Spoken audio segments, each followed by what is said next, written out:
저쪽으로 대표 뭐 치우고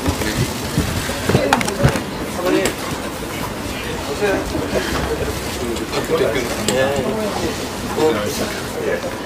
오랜만이네.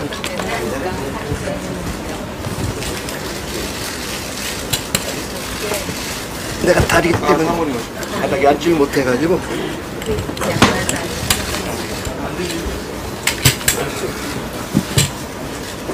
건강 어때? 아직은 괜찮습니다. 체크는 하고 있어요? 네. 매일 체크를 해야지. 아직은 며칠 안 됐어요. 대표님 제가 키가 꽤 큰 모양입니다. 그 의자에 앉으셨는데 비슷한데요.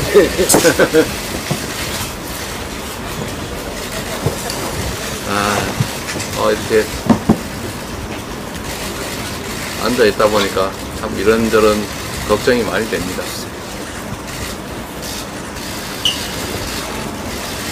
우리 대표님 어떻게 해야 될지 말씀 좀 해주시죠.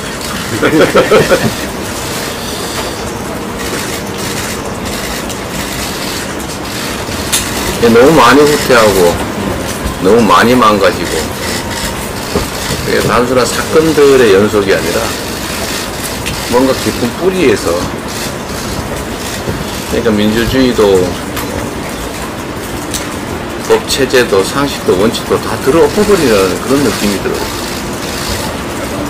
국회에서 법 만들면은 시행령으로 부셔버리고 네. 대법원에서 강제징용 판결 내면은 대리변제 해버려요. 헌재에서 야간 집회 허용하면은 그 현장에서 막고 헌법 체계가 무너지고 있는 거예요 지금. 헌법이 국회, 정부, 법원, 헌재 이렇게 균형이 기본 질서인데 그게 그 자체가 지금 무너지고 있는 거란 말이에요. 근데 한 건 한 건의 사건이 아니고. 맞습니다. 그건 하나의 징표들일 뿐이고 그 근저에 새로운 질서를 만들겠다는 의지가 있는 것 같습니다. 그러니까 상식적인 국민을 존중하고 상대를 인정하고 서로 경쟁을 통해 더 나은 길을 찾는 정치가 아니라 싹 다 제거하자, 무시하자, 대놓고 그런 전략으로 가지 않나 싶습니다. 헌법의 기본적 민주적 기본 질서라고 돼 있잖아요. 민주적 기본 질서라고 그 자체가 균형을 잡고 있는 거거든. 유신헌법 겨우 복원을 시켜놨거든. 네. 유신헌법을 87년 6월 행정을 겨우 복원을 시켜놨는데 그걸 어느 누구도 이걸 손을 안 댔던 거란 말이에요. 지금 이 정부가 와서 그 기본 질서 자체를 지금 무시하고 있는 거 아니에요? 네. 통째로 뒤흔들고 있습니다. 거기에다가 이제 외교까지 저렇게 국정외교를 하니까 이게 주권 국가인지가 의심스러울 정도의 그런 행태들이 보입니다. 우리 의원님들이 요새 막 현장 많이 뛰시면서 열심히 막 하시대요. 워낙 이슈가 많아가지고요. 응? 워낙 이슈가 많아서. 그러니까 너무 많아가지고 네. 다 셀 수가 없을 정도예요. 네. 그래서 대표님은 후쿠시마 오염수나 이런 특정 이슈를 뛰어넘어서 총체적 이 난국, 이 피해에 대해서 국민을 대표해서 야당의 당수로서 지금은 싸울 수밖에 없는 상황까지 와 계신 것 같습니다.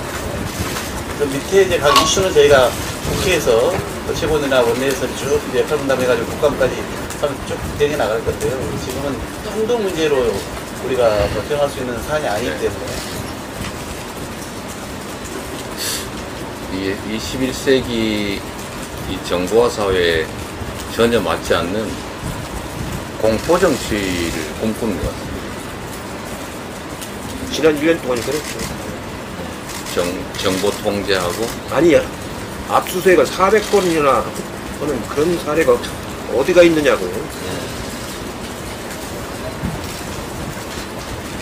지금도 하고 있겠죠. 찾을 때까지, 만들 때까지. 하여튼 저는 이 정권의 1년 몇 개월간의 행태를 보면 어떤 뭔가 새로운 질서를 꿈꾼다는 생각이 듭니다. 그러니까 뭐 법과 질서를 존중한다든지, 뭐 대표님 말씀하신 헌법 질서를 인정한다든지, 합리적 대화 토론을 한다든지, 상대를 인정하는 위에 뭔가 조정 통합을 이뤄낸다든지, 이런 생각이 전혀 없다는 생각이 들고, 닥치는 대로 저지르는 것 같아요. 그냥 기존의 질서를 다 파괴해 나가는 것 같습니다. 역사 왜곡 문제도 그렇고, 한일 관계도 그렇고, 한반도 문제를 대하는 태도와 입장도 그렇고, 민생과 경제를 대하는 태도도 또 그렇고, 지금 다시 분열의 갈등을 자꾸 촉발하는 국정을 해나가지 않아요. 원래 통합해 나가도 어떻게 돼요? 다른 거보다도 경제가 지금 겉에 보이는 것보다 훨씬 더 심각하거든요. 국가 재정이 이렇게 부실할 수가 없거든. 지난번에 자기가 당선 안 됐으면 큰일 날 뻔이라고 했는데 그게 아니고 정말 그렇게 탄탄하게 만들어 놨었는데 지금부터가 이제 문제예요.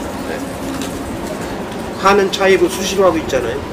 그렇죠. 하는 차이로 수시로 하고 있지 재정증권 발행하고 있지. 오늘은 보니까 외평기금도 갖다 쓰려고 한다고 그러는데 외평기금까지 손대기 시작하면 그건 재정은 굉장히 위험해지는 거예요. 이건 외평기금은 우리가 수출하는 나라이기 때문에 반드시 사수해야 되는 기금이거든요. 환율 관리를 하기 위해서 반드시 가지고 있어야 되는 건데 지금 외평기금 손대기 시작한 거예요. 경제 문제나 이런 데는 또 관심도 없는 것 같고. 아니 국가의 이런 체계에 대한 이해가 없어. 이해가 그 대통령이든 국무총리든 그 장관이든 손 댈 수 있는 게 있고 못 대는 게 있는 거예요. 국가 일에는 아무거나 막 손을 대니까 이렇게 되는 거예요.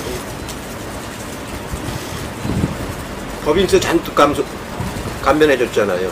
그러니까 세수가 부족할 수밖에 없어요. 그러니까 다른 걸 자꾸 줄이잖아. 안 줄여야 될 것은. 뭐, 그 때문에 경기도 점점 나빠지고. 그렇죠. 경기는 악순환 구조에 들어가는 거라고. 재정 기능을 거꾸로 하고 있단 말이에요. 마이너스 기능을 하고 있단 말이에요. 이럴 때 재정이 역할을 해야 되는데, 재정 역할을 축소하는 황당한 일을 벌이고. 그러니까 대중의 삶에 대해서 조금이라도 관심이 있다면 그거 모를 수가 없는 거지 않습니까? 예를 들면 아주 초보적 지식을 갖춘 관료한테 물어봐도 그 정도는 답해 줄 텐데 이상하게 재정 건전성 그거 하나만 외치면 그건 건전한 게 아니라니까요. 건전성을 막치는 거죠. 오히려 더 위험하게 하는 거라니까. 네. 재정이 위험해지지.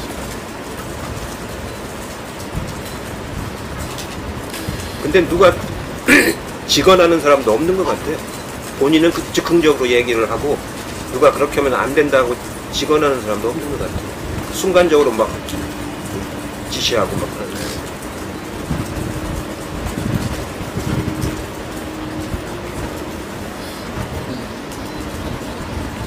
그냥 이게 단순한 이례적 사건들의 집합이 아닙니다.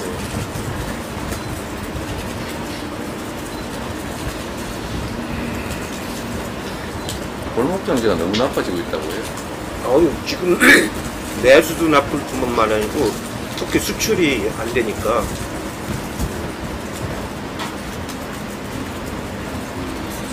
식당들이 뭐 전혀 안 된다는 거예요.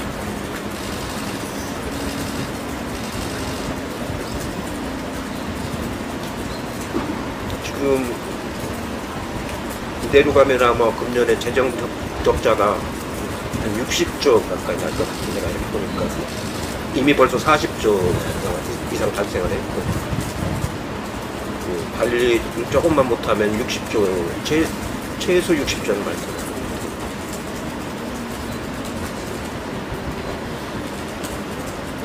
우리나라의 그 여러 분야의 굉장히 중요한 갈등 과제들이 한 60개 정도 되거든요. 네. 각 분야마다. 그거 하나하나가 다 유기적으로 연결되어 있는 거거든요. 경제가 나쁜 걸 끝나는 게 아니고 거기서 또 다른 갈등이 막 시작 생기잖아요. 네.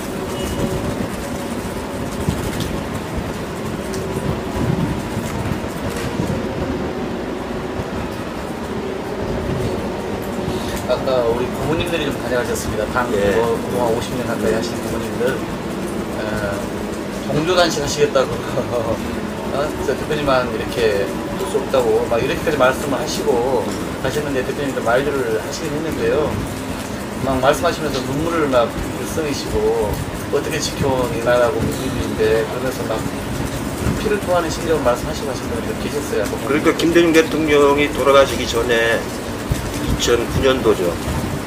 9년도 여름인데 8월인가 7월쯤 무렵인데 그때 저하고 정세균 대표하고 문재인 대통령하고 몇 사람이 점심을 모셨어요. 그때 말씀이 이명박 집권하고 나서 1년 좀 지나서죠. 그때 말씀이 경제가 무너지고 민주주의가 무너지고 한반도 평화가 무너진다. 네. 그 걱정을 하시면서 그때 하신 말씀이 벽에 대고 욕이라도 하라고 그런 말씀을 하셨던 기억이 나는데 지금이 딱 그렇게 됐어요. 지금이 딱 그 지경이거든요.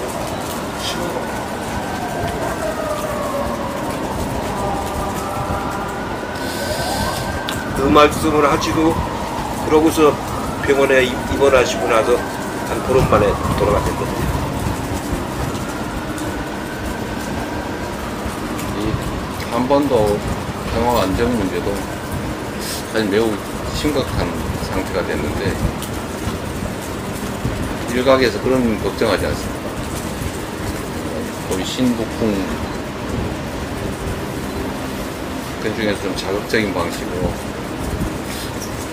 일종의 국지적 충돌까지 발생하지 않겠냐 그런 걱정까지 하는데 그게 전혀 기호가 아닌 것 같아요. 이제 우리 김 의원님은 잘 아시겠지만 군사훈련 할 적에 북쪽이 제일 두려워하고 싫어하는 거가 뭐냐면요 공대지 미사일 발전입니다.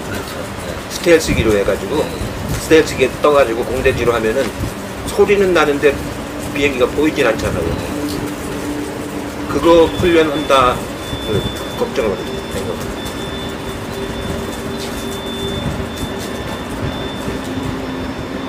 지대지 같은 거는 알잖아요 위치를 탐지가 되니까 공대지 같은 거는 탐지가 안 되잖아요. 스텔스기로 들어가면 모르잖아요. 레이더야. 우리 정부 때 어렵게 그래도 그나마 좀 이렇게 막아왔던 그 대북 유물 보내는 거 있지 않습니까? 이거 지금 이거 다시 풍선 이거 지금 다시 좀 이걸 이렇게 뭔가 좀 완화시키고 이러려고 하는 뜻도 있다는 거 아닙니까? 그게 우리가 걱정했던 게 사실은 그로 인한 우발적 이제 충돌 아니었습니까? 그러니까 그렇지 않아도 경제도 이제 어려운 상황인데 혹시나 그런 일이 이제 벌어지면은 완전 얼어붙을 거란 말이죠.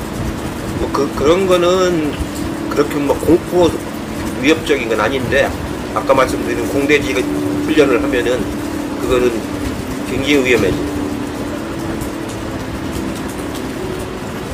지금 한미일 간의 거의 안보 동맹 수준으로 지금 가려고 하는 거 아니에요?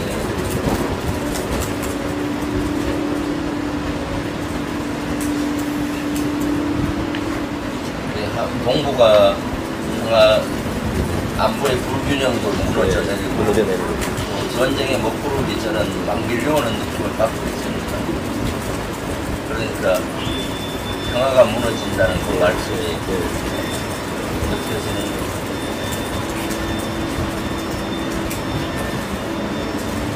총체적 위기라는 말이 정말 맞는 것 같아요. 아니, 위기 아닌 곳이 없어. 근데 이게 의지와 역량이 있으면 얼마든지 막을 수 있는 위기인데 오히려 반대로 이거 위기를 향해서 치달리니까 참 걱정이에요.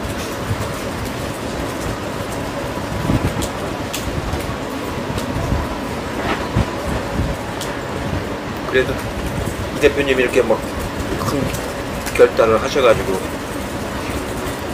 경각심을 막 일으키고 국민들도 굉장히 지금 주의 깊게 경각심을 가지고 보고 있거든요.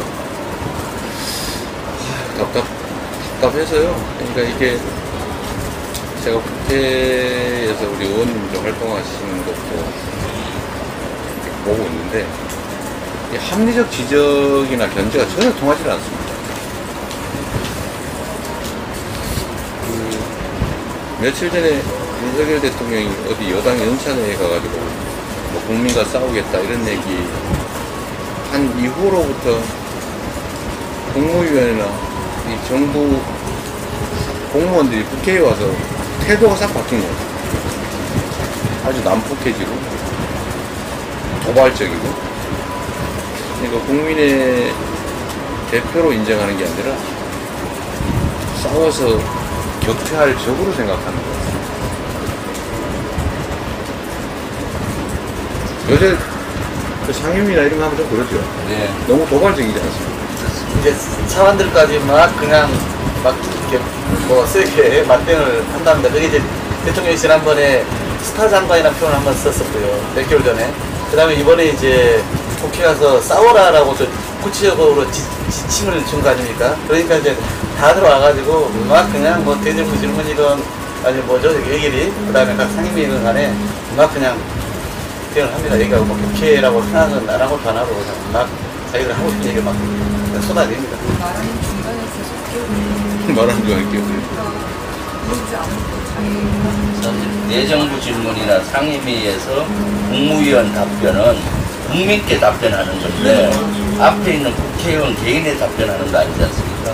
그런데도 불구하고 진짜 무시하는 처사들 또 냉소를 한다든가 그 기본을 모르는 것 같습니다. 그러니까 지금 질문에 대한 국회에서 정상적인 문제 제기도 그렇게 폄훼하고 비아냥 그리고 싸우려고 하고 그렇죠. 그것은 진짜 국회의원 무시라기보다는 국민 무시로 보여집니다.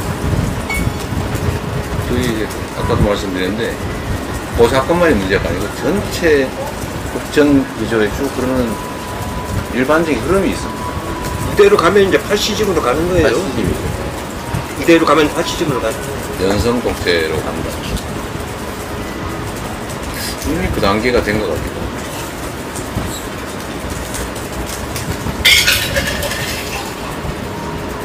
지금은 총리까지도 눈에 띄게 총리도 뭐 그렇게 합니다. 총리도? 그렇게 하니까 어디 일일 보고를 대통령 비서실로 하는가 봐. 누가 어떻게 했는지 일일 보고를 하는지 경쟁적으로 너무 그렇게 안 하는 거예요?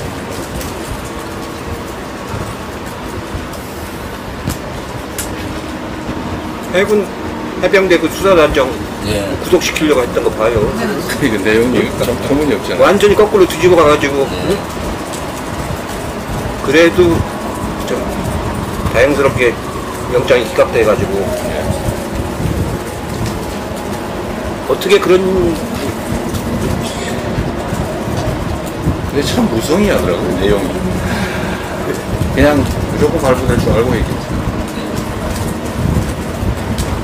그 최초의 집단항명 수괴죄로 그러니까요. 해병대 대령을 걸었는데 제가 국방에서 무슨 이유로 집단항명 무시무시한 수괴죄로 했냐 했더니 답변이 가관입니다. 장관 답변은 3명한테 전화를 했는데 전화를 안 받더라. 그래서 어디선가 모의를 하고 있을 것 같이 추정이 돼서 집단항명 수괴죄 2명은 집단항명죄로 이렇게 입건을 시킨 겁니다. 도대체 그것은 도저히 상상이 안 가는 거죠. 그래서 제가 국방위에서 뒤에 앉은 그 장군들이나 다 얘기했습니다. 전화 상간 전화 잘 받으라고. 전화 못 받으면 집단항명죄로 걸릴 수 있다고. 근데 그 군사법원 그 판사도 군인이죠. 네, 예, 군인입니다. 군법무가 아니죠? 예, 군법무관이죠. 예, 예. 그 제가 2번 군사법원에서 재판을 받았거든요. 내라는 문제로 바로 그 자리입니다. 그때도 받았는데 거기는 일반 재판부하고 성격이 달라가지고 네. 위에서 명령하는 대로 그냥 하는 데거든요. 네, 그렇죠. 예? 근데 이번 판사는 참 극히 응? 전혀 예상치 못했던 그런 판결이 기각이 된 거거든요. 그래도 당신과 희망이 예, 살아있다는 것을 그것만 보면서 아직도 우리한테 아직은 희망이 있다는 생각이 들더라고요. 만약에 군 판사가 기각을 안 시켰으면은 예. 국민으로부터 군은 신뢰를 완전히 잃었을 그렇게 되죠. 겁니다. 예. 그나마 그렇겠죠. 아주 다행입니다. 완전히 조작하는 그 집단이 돼버리는 거 아니에요? 응?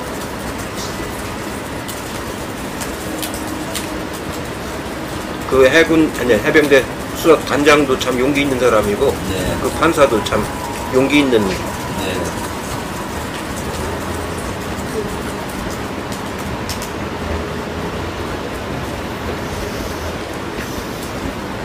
지금 세종에서 올라오신 거예요? 예. 사모님 운전하시죠? 세종에 있어도 이걸 뭐 유튜브에서 중계를 해주고 있잖아요. 네. 그래서 그걸로 많이 봤어요. 그러셨어요? 어제는 추미애 대표가 나오셨다고 그랬구나. 봐요. 우리 그 구독자 중에 한 분이시고. 첫날은 제야 인사드리고 네, 네.